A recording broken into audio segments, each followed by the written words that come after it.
আজকে আমাদের বাড়িতে দুপুরবেলা কত দিন পরে মাংস হয়েছে।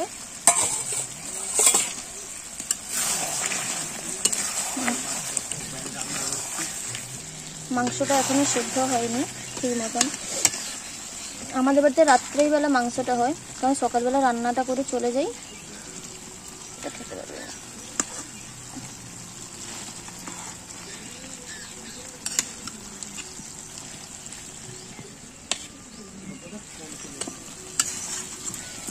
তাই রাত্রেবেলাই হয় বেশিরভাগ দিনে মাংসটা। তবে দুপুরবেলা মাংস খাওয়ার মজা আছে, রাত্রেবেলা খেতে ইচ্ছা করে। আর একটু সেদ্ধ হবে, মাংসটা নিয়ে যাই, দেখি ওকে দেই, ও খেয়ে কি বলে। তো মাংসটা একটা বের করেছি, নিয়ে যাচ্ছি। খেয়ে করে তুমি বলো যে কেমন হয়েছে মাংসটা রান্না।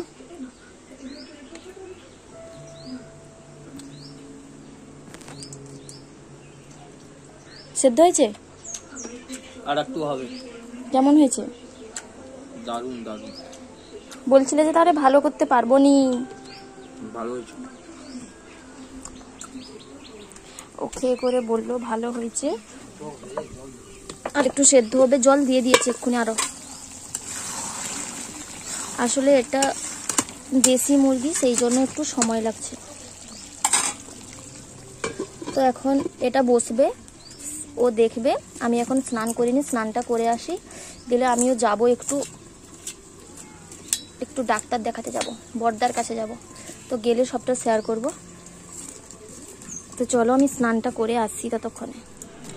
কি গো, কেমন খাচ্ছ? ভালো। আজকে হয়েছে দেশি মুরগির ঝোল, লাল লাল। সেখানে আরেকটা মেম্বার আমাদের বাড়ি। এই যে এখানে মা খাচ্ছে, বাবার খাওয়া হয়ে গেছে, এখানে আমি খাচ্ছি। দারুণ হয়েছে।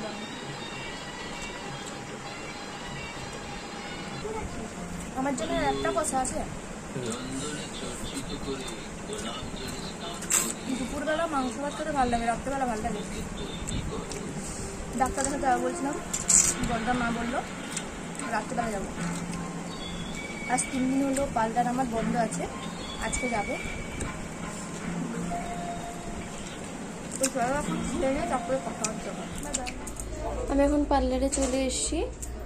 তো এখন বসে বসে আমি এখানে কী করবো বলো তো, মেহেন্দি প্র্যাকটিস করব, কারণ কালকে আমাদের মেহেন্দি ক্লাস আছে। তো আরও একটু বাকি আছে আমার প্র্যাকটিসে। এখন বসে বসে ওইটাই করব। তো চলো দেখতে থাকো। তো কেমন হয়েছে তোমরা অবশ্যই কমেন্টে জানিও আমার প্র্যাকটিসটা কেমন হয়েছে। আর এদিকেরটা বাকি আছে, পুরোটা এখন করব। তো ফুল কমপ্লিট হয়ে গেছে, আমি তোমাদের সঙ্গে শেয়ার করবো বলছিলাম, তোর করা হয়নি। এইটা হচ্ছে আমার প্র্যাকটিস করেছিলাম, যেটা আমাদের হোমওয়ার্ক দেওয়া থাকে। তো তোমরা জানিয়ে কমেন্ট করে জানিও যে কেমন হয়েছে। তো তোমরা তো অনেকেই জানো, আবার অনেকেই জানো না যে মেহেন্দি ক্লাসে ভর্তি হয়ে। আর আমার এই ভিডিওটি ভালো লাগলে অবশ্যই লাইক, কমেন্ট, শেয়ার এবং সাবস্ক্রাইব করতে ভুলবে না। দেখা হচ্ছে নেক্সট কোনো পরের ভিডিওতে। ততক্ষণ তোমরা ভালো থেকে সুস্থ থেকো। Bye bye.